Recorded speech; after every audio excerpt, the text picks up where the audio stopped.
Olá, nesse vídeo nós falaremos de análise antifraude para pessoas jurídicas, para empresas. Vamos verificar aqui algumas características de empresas que estão sendo fraudadas e tentando causar prejuízo para outros fornecedores e vamos verificar aqui os principais fatores que nos ajudarão a primeiramente prevenir essas fraudes e detectá-las. Como eu havia comentado no vídeo de análise antifraude pessoa física, nós temos um grande índice de incidência de fraudes em nosso país. Aproximadamente 3,4% das transações realizadas pela internet são tentativas de fraudes. Então, algumas características de uma empresa que tenha sido fraudada. A principal característica é a entrada recente de sócios no quadro societário. Existem muitos empresários que eles estão quase falindo e eles acabam se cedendo ao aliciamento de fraudadores e acabam vendendo aquela empresa, aqueles documentos, para esses fraudadores. Esses fraudadores, com posse desses documentos, eles acabam aliciando terceiros, ou seja, vítimas laranjas, para que eles consigam cadastrar essa empresa em nome desses laranjas. Então, no Bureau de Crédito, você vai verificar uma empresa que já está na base há muitos anos, ou seja, tem 10 anos de existência, e aí tiraria a suspeita de qualquer tentativa de fraude, porém com a entrada recente de sócios, ou seja, esses sócios que entraram na empresa são exatamente laranjas que foram aliciados por esses fraudadores e que vão confirmar os dados cadastrais com a empresa que quiser confirmar ou qualquer empresa que está fornecendo produto ou serviço para eles.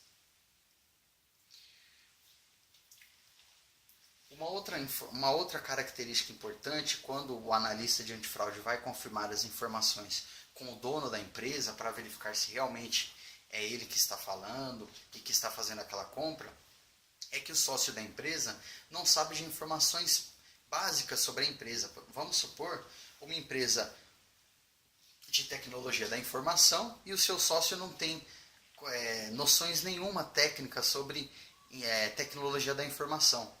Por quê? Porque esse sócio da empresa, ele é um laranja e ele foi aliciado por aquele fraudador para que ele apenas confirmasse os documentos. Então, quando você vai perguntar sobre um serviço específico que aquela empresa presta, esse sócio não vai saber confirmar para você. Ou até mesmo uma empresa de borracharia, ao qual o sócio não entenda de borracharia. Tá certo?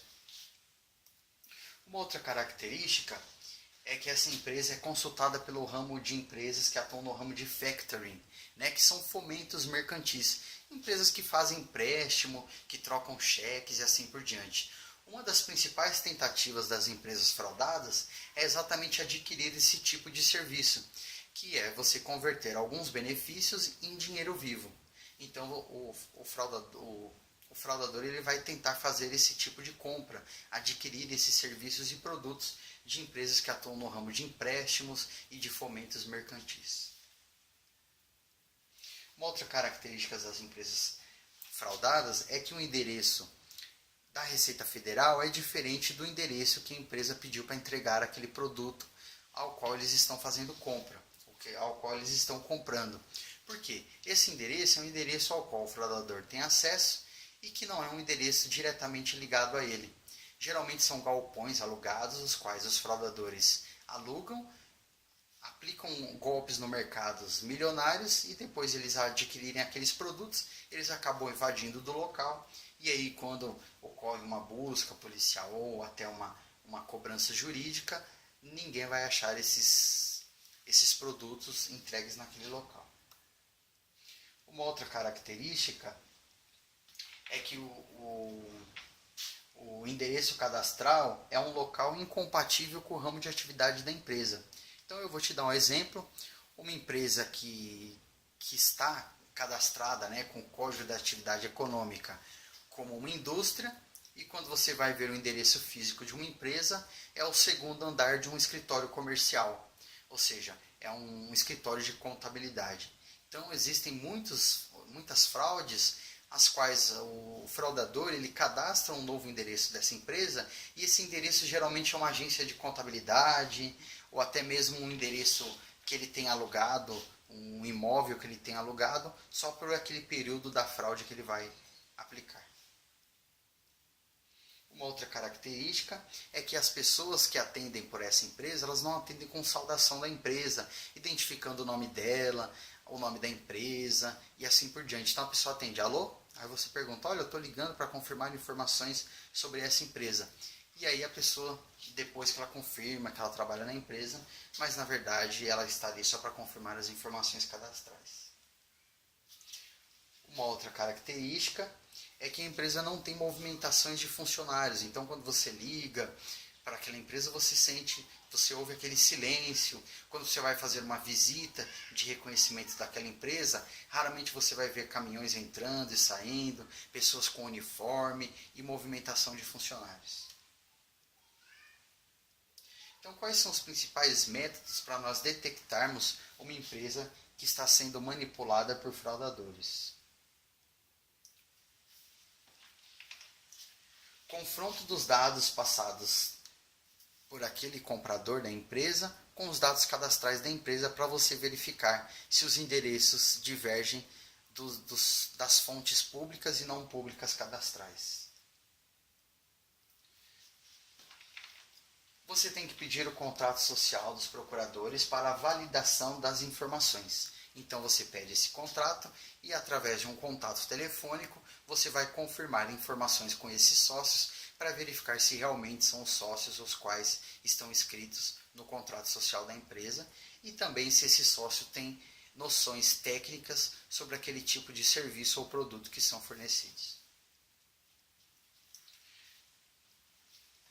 Depois que você tem informação sobre os dados cadastrais da empresa, é legal você ir no Google Maps ou qualquer outra fonte de consulta de mapas e verificar o endereço daquela empresa, para que você tenha uma visão panorâmica e da fachada da empresa através de sites, sem que você tenha que se locomover até aquele endereço.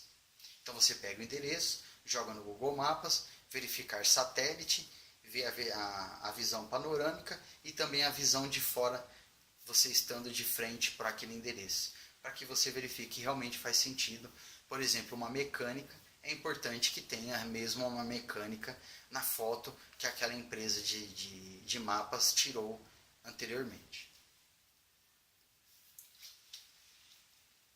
Uma outra coisa que o analista de detecção de fraudes pode fazer é através dos sites de telefones fixos, ele descobrir o telefone das empresas vizinhas e ligar para aquela empresa ou para a portaria pedindo informações e referências comerciais daquela empresa vizinha. Em muitos dos casos, os porteiros das empresas do lado, eles podem até confirmar que eles não veem movimentação daquela empresa, que raramente pessoas entram naquela empresa e que a empresa, apesar de estar cadastrada como uma indústria, raramente existe movimentação de caminhões, de entrega de materiais e de produtos e escoamento de produtos acabados.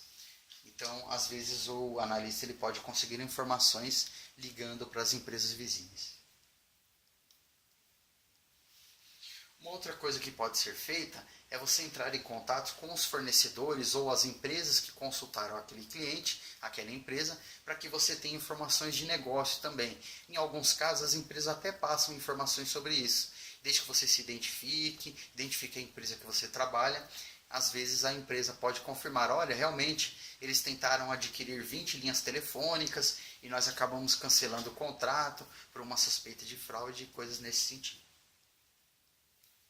E uma outra característica, e um outro fator importante para que você detecte a fraude, é fazer uma visita à empresa no horário comercial. Porque o horário comercial, teoricamente, é um horário ao qual a empresa recebe os seus clientes, recebe os seus fornecedores, tem atividades de funcionários e movimentação de pessoas dentro da empresa. Caso o analista identifique que não existe essa movimentação ou a empresa tenha características diferentes das convencionais de uma empresa ao qual o ramo de atividade ela está inserido, é um ponto de atenção aqui que o analista tem que observar. Então é isso, gente. Gostaria de agradecer mais uma vez a atenção nesse vídeo e tudo de bom para vocês e até uma próxima.